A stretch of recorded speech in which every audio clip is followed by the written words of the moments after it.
will take you on a trip you'll never forget. Imagine you're a soldier in World War II right there on the front lines. You'll live the role with all its intense details. The cold mornings in the trenches, the moments of boredom and fear, and the jokes from your buddies that break through the harsh reality. This isn't just a story. It's an experience that will change how you see things. Don't forget to subscribe to support us, and tell us in the comments which country you're watching from. It's a cold morning in the trenches where time feels frozen. You wake up to the sound of sporadic gunfire playing a sad morning symphony. There's no comfy bed or warm blanket. Your bed is the cold ground at the bottom of a deep trench, covered with some wet burlap from the night dew. You slowly open your eyes, and the first thing you see is the dirt ceiling of the trench with a little dawn light sneaking through. The smell of wet earth and old gunpowder fills your nose. Your limbs are numb from the cold, even though you're wrapped in your heavy wool coat that's seen more days than you have. You try to move quietly so you don't wake your buddy sleeping next to you, mumbling words you can't understand in his dream. You feel a slight prick in your back because you're lying on some small stones you hadn't noticed before. Show less. The darkness of night sits heavy as you struggle to take a sip, feeling numbness creeping into your hands. You look at your rough, dirty hands, nails caked with mud. There's no water to wash up, no mirror to see your worn-out face, not even a brush to fix your dry, tangled hair. All you have is a small bottle of water in your pocket just for drinking.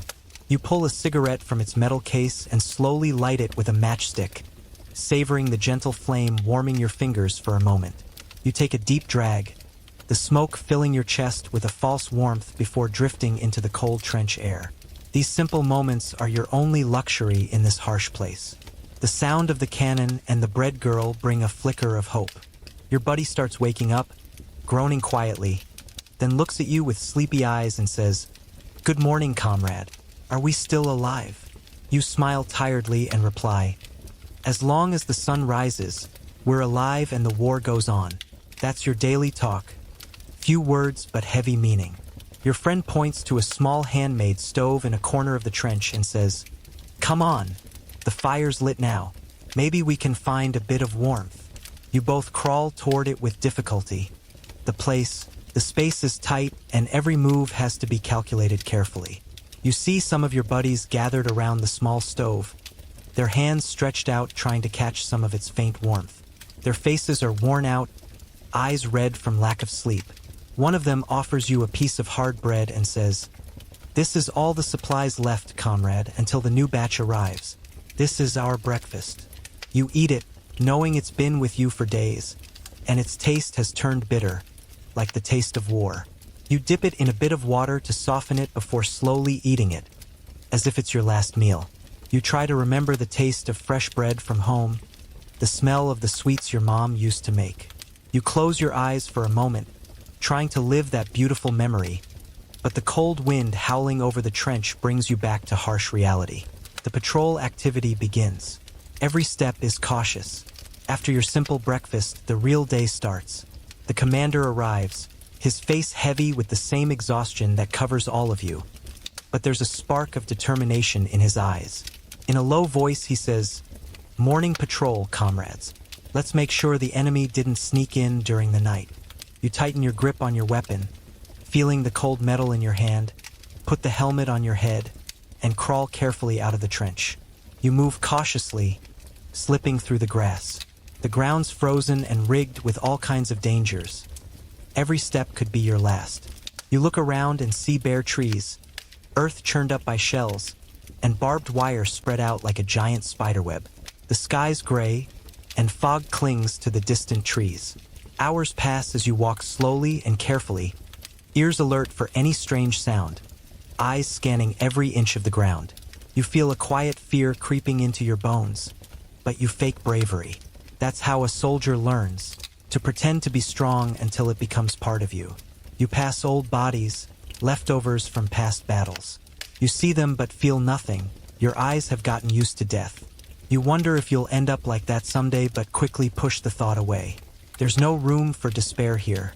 After a long, uneventful patrol, you return to the trench, take off your helmet, and breathe hard. You didn't even realize you've been holding your breath the whole time. You sit in a corner, lean your back against the dirt wall, and close your eyes, exhausted. Time doesn't mean much here. The days all blend together, and every day is a fight to survive. After the cold morning patrol, you head back to your trench. The day's still long, and surprises might be hiding behind every little hill. In the trench, boredom and the dark humor of death sit in the corner, while you feel exhaustion creeping into your bones. The gray air still hangs heavy, and the cold wind is your only company. There's not much to do in these slow hours that drag on.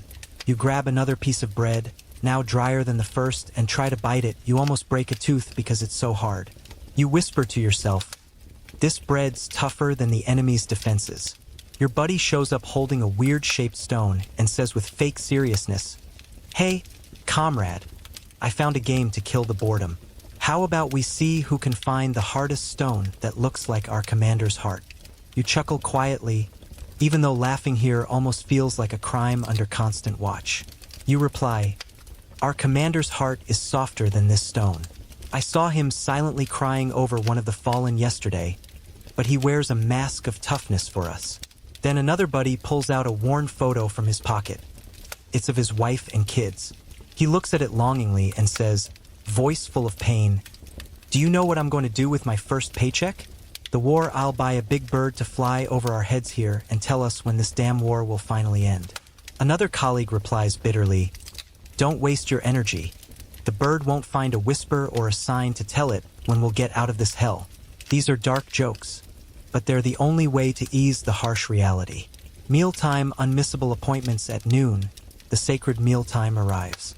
It's the moment you all gather to eat your daily poor meal. Large bowls filled with the simplest available food. Pale-colored soup, maybe some dried vegetables and pieces of stale bread. The smell isn't appetizing, but hunger makes it taste like a feast. You sit with your colleagues, everyone reaching out to take their share. There's not much talking during the meal. Everyone's focused on satisfying their hunger. Someone tries to lighten the tense mood and says, "You know, I started showing up with a key in my hand, looking for the hidden food storages. They must be hiding delicious dishes somewhere." Some smile bitterly, and another replies, "Look for the fresh bread stash first. We've forgotten what it tastes like." You eat slowly, trying to make your stomach feel full for as long as possible. You might hear the slow chewing sounds and the distant blasts that remind you where you are. This meal, simple as it is, feels more like a moment of mental rest than just food. The calm before the storm. Endless waiting. After lunch, the quiet and caution return to the trench. Some spend their time carefully cleaning their weapons because a clogged barrel could mean death. Others write shaky letters to their families, few words filled with deep longing. You think about writing to your family, but the words get stuck on the tip of your tongue. What would you even say? "I'm fine." And you know that phrase means nothing here. You lie on your side, arm under your head like a pillow, closing your eyes trying to catch some sleep. But your mind keeps racing. You hear your mates whispering about their dreams after the war. One hopes to open a small candy shop. Another wants to see the sea for the first time. You open your eyes a bit and look up through the trench opening. You see a big black crow flying on the horizon. You find yourself silently talking to it. Do you see an end to this nightmare, bird? Or are you just bringing news of more bodies to come? It goes on, waiting in silence. Here, the calm isn't peace. It's just waiting for the next storm. Every quiet moment is a chance to recharge body and soul for what's coming. And what's coming won't be easy at all. The sunset creeps into the trench, and with it, the mood shifts. There's no time left for boredom, just waiting and preparing. The sounds of the sunset fade, and wishes stumble as the sun begins to disappear, turning the gray sky into a canvas of sad sunset colors. The trench grows quieter but tense. The distant crack of a sniper reminds you the enemy never sleeps. The cold bites harder now, seeping deep into your bones. You hear your buddy mumbling softly, shivering from the chill. "Are we really spending another night here, comrade?" he asks. You feel like a tree growing out of this mud, your roots deeper than the trench itself. You smile lightly and reply, "Don't worry. At least I'm the only tree that won't rust." Another comrade reaches into his pocket and pulls out a small chocolate bar, dusted with dirt. With fake pride, he says, "I've been saving this gem for a whole week, waiting for the right moment to eat it." And then, he looks at you seriously, "But I've decided we should share it. Life's too short to be stingy with chocolate." You all smile and take tiny little pieces, savoring the sweet taste that almost makes you forget the bitterness of war for a moment. You feel a bit guilty because if you had the chocolate, you wouldn't have thought to share it, which shows how much the war has changed you more than you realized. The war night lies between wakefulness and ghosts of the past. When night falls like a dark curtain, vision gets tough and strange sounds grow louder. You know this is the time the enemy might sneak in. You take turns moving, each soldier spending long hours watching in the dark. It's your turn now. You crawl quietly to the guard post and rest your eye on the rifle's barrel. Silence is total except for the wind and the buzz of night insects. You try to focus, but your mind starts drifting. You find yourself thinking about your old home, the warm bed, your mom's smiling face, the smell of dinner she used to cook, and your sisters laughing. Suddenly, a soft voice from the guy next to you breaks the silence. He says slowly, "You know, I promised myself that if I come back alive from this war, I'm going to open a restaurant and I won't serve. There's just one thing, the roasted potatoes. I'll make them so delicious you'll forget the taste of every spice and dry bread you've ever eaten." Then they sigh deeply. "But I don't know if that's a wish or a joke." She replies lightly, "If we make it through, I'll be your first customer and ask for an extra spoonful of roasted bread, if possible." The comrade sighs loudly, a sound like a sad laugh. The cold gets harsher and the darkness thicker.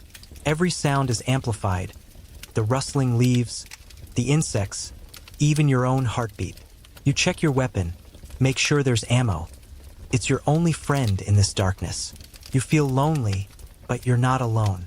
Every soldier around you feels the same. That's what makes you all brothers in this war. Broken sleep and restless dreams. When your watch ends, you head back to our spot. You lie down, try to close your eyes. The cold seeps into your bones and the sounds of war still ring in your ears. Sleep here isn't full rest. It's a light doze, spent ready for any sudden attack. You might have strange, blurry dreams. Maybe dreaming you're in your home kitchen, your mom cooking a delicious meal for you. Then the bubbling pot sound turns into a shell exploding right beside you. You wake up terrified, or maybe you dream that you're running through a vast green field that never ends, the sun warm, and no sounds of war. Then you wake up feeling disappointed, realizing it was just a dream. Every night is a battle with darkness, fear, and cold. But there's one thing that keeps you going: hope. A hidden hope that this war will end someday, and you'll go back to your old life, your home, and your family. That hope is the only flame that never goes out in the darkness of war. You close your eyes again and try to give in to sleep, hoping that maybe in your dreams you'll find a bit of the real peace you're waiting for. That's how time passes. Night follows day, and every morning is another miracle just to survive. But every war has an end, and every story has a last chapter. The final attack where breath stops. You wake up to a sound unlike any other. A sharp whistle cutting through the quiet of dawn, followed by the shouts of the commanders. "Attack! Attack!" Your heart jumps in your chest. Adrenaline and fear rush through your veins. This is the moment you both feared and prepared for. You jump up, sling your rifle, tighten your helmet. Chaos spreads in the trench, comrades shouting, sounds mixing, and the strong smell of gunpowder filling the air. You light a cigarette quick and take a deep drag like it's your last. Your mind goes blank, no room for fear or hesitation. It's time to fight. You climb up the trench ladder and charge into no man's land, the open space between your lines and the enemy's. The guns roar deafeningly. Bullets zip over your head like a rain of iron. You crawl, run, duck, dodging exploding shells all around. The ground turns into a lake of dust and debris. You see a buddy fall beside you, but there's no time to dwell on it. The only goal is to keep moving forward. Suddenly, you're face to face with the enemy. No time to think, just aim and fire. Your rifle cracks and you taste the burnt gunpowder in your mouth. Amid the chaos, there's a strange moment of silence. You see the enemy soldier's face. Not an enemy, just a scared, worn-out human like you. But the moment fades quickly in the rush of the attack. Then, suddenly and unbelievably, the war stops. The sounds start fading. Gunfire dies down. The cannons quiet. There's a strange silence hanging over the place, one you haven't known in a long time.